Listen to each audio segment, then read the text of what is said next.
I hit this issue today and here is the quick fix that solved it. If your WhatsApp group has been hacked, follow these steps to recover it. Step 1. Check group admins. Verify who the current admins are. If you are still an admin, you can regain control. Step 2. Contact WhatsApp support. If you are not an admin, reach out to WhatsApp support for assistance. Provide them with details about the group and the issue. Step 3. Recreate the group. If recovery isn't possible, consider creating a new group. Invite the original members to join.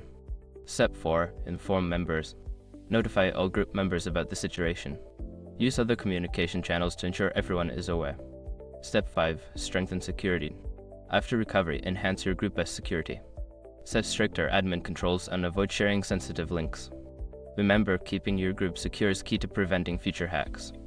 Stay vigilant and ensure all members are aware of safe practices.